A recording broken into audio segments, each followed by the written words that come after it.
Welcome back, everyone. You're listening to All About Healing. And again, I'm your host, Emily Francis. And I thank you for coming to this show every Wednesday and listening. And hopefully you're inspired by some of these amazing guests that I have on, because I try really hard to pull the best of the best that I can get to and I can find. And today's guest was no exception, Lissa Coffey. Lissa Coffey has such a long resume. She has done so many amazing things. She used to work with Deepak Chopra over at the Chopra Center. She's written 14 books. She's been on TV. She's been on the radio. She's been all over the place. And now she's building her own beautiful Ayurvedic center. It was a certain term that unfortunately, it escapes me what style it is. But her Ayurvedic wisdom has been around for a very long time for us over here in the United States. And she makes it available for people to understand, and I appreciate that.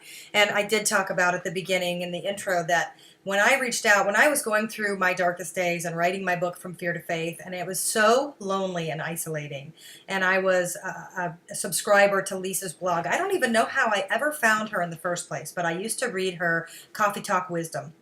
And I somehow started to write to her, and she never failed to respond. And she ended up endorsing my book, and she wrote such a kind endorsement. And I've since unpublished that book because I've taken away all my self-published books now that I have a publisher.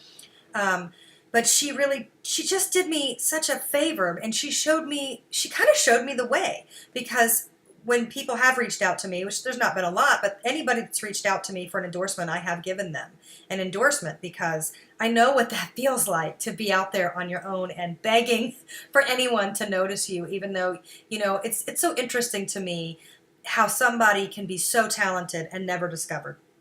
And then somebody else can be either equally as talented or even less talented, and somehow they're discovered. And I remember a long time ago, a massage client of mine said, it's not who you know, it's who knows you. And I think that's true. I also think that sucks a little bit, because I think sometimes talent isn't what's going to get you there. It's talent and hard work, and then understanding how to network. Especially these days, everything has to be done on social media. But today's Emily's Energy Corner, I always try to think about, what am I going to talk about for this last segment of the show? But I never plan too far ahead, because that always freaks me out a little bit. So I let the show take me into whatever the subject is that I feel like we should talk about. And this one's a really basic one, but it has carried me through ever since the wisdom was imparted to me. It is the thing that I have looked for in every person, every friend. It's what I looked for in a partner, and that is consistency. How consistent are you as a person? And it's interesting, because I always thought that I'm like super consistent.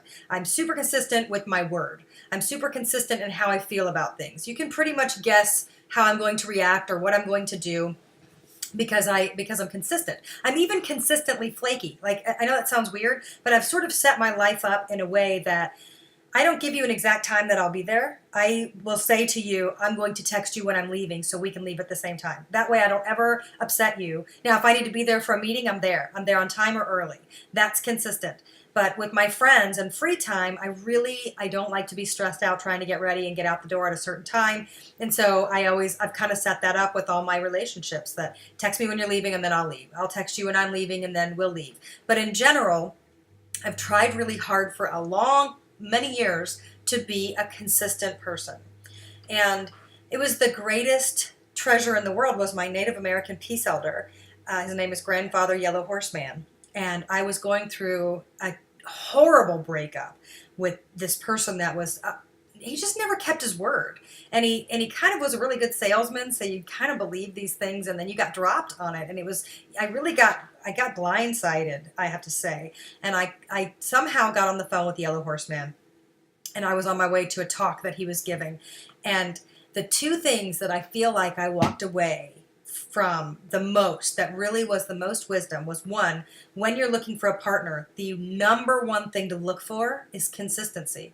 Do they say what they mean? Do they do what they say they're going to do? Do they follow through? Are they a consistent person? Are they true to their word? And that was not necessarily a personality trait that I was always looking for. But when he brought that to my attention, that's the thing that you really want to find in a partner, is consistency. It's true, because a consistent person tends to be faithful. A consistent person tends to be faithful to their word and to their deed and to themselves and to you. Because it's, I have a big issue with infidelity. I just don't tolerate it at all. And I'm not very flexible when it comes to that subject.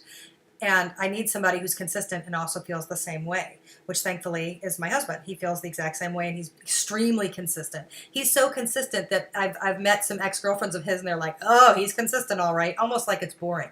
I don't find it boring. I think that's the greatest treasure in the whole world, to have somebody who's consistent. And the other thing that Yellow Horseman imparted to me that I thought was huge was that night that I had talked to that ex-boyfriend, and he just was hurtful without even ever realizing that he was hurtful. And back then I was one of those people that would turn my head and oftentimes make excuses for his behavior that never needed to be excused. I just didn't know how to stand up for myself yet. And I learned that, thankfully, before I met my husband, because I don't know that I would have met somebody as good and kind and tolerant and as consistent had I not brought myself up to a certain space energetically. But the thing that Yellow Horseman said that night, and it released me from that ex-boyfriend immediately, because he said, forgiveness has nothing to do with the other person. You don't need to forgive them at all. You just forgive yourself, and you forgive the part of yourself that has an attachment to them. But forgiveness, it's not about them. You don't ever have to forgive him, and you don't have to feel guilty if you don't forgive him. You just have to release yourself and forgive yourself for ever being there. And it's like he came in and energetically cut the wire between me and this person. Like, oh my gosh, I never really understood forgiveness. I never understood what it was about, because people would always say, you got to forgive. And, being a religious person makes you, you got to have forgiveness. But I think a lot of times people aren't being honest when they're so forgiving. That I don't know, because somehow it comes back at you in a fight later when it gets thrown in your face, which is not forgiveness. So I liked that forgiveness really has nothing to do with the other person. That forgiveness has everything to do with you. That your participation in the pain, your participation to keep showing up to a relationship that does not serve you, your participation in being treated anything less than what you deserve, and also how you would treat someone else. Because I also find people that I don't deserve that, but then they don't treat people well. You set the tone. So again, it's a consistency. But this morning I was thinking about it. I told you guys several weeks ago, or maybe months ago now, that I joined yoga, and that it was hard to show up. And it's still hard to show up, but this week I went every day, except for New Year's Day because it wasn't open, but I went every day. And I went this morning. I even arranged my schedule different so that I could go. And I thought to myself, you pride yourself on being such a consistent person, but you haven't been consistent with your exercise at all. And it was an internal conversation. Nobody was having this conversation with me, but it was an eye-opener, because I always prided myself on my consistency, my ability to be consistent with my word and deed.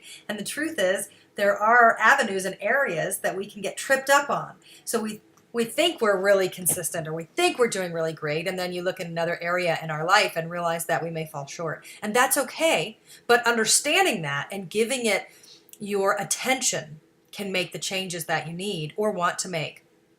So that's today's Emily's Energy Corner. I thought it was insightful, and I hope you did too, and I hope you took something away from it. I thought it was great wisdom when he imparted that to me, and now I give it to you. So happy Wednesday, everyone. I can't wait to see you back here and hear from you. Shoot me an email, emilyafrancis@gmail.com. You've been listening to All About Healing. I hope you have a wonderful week. Bye-bye.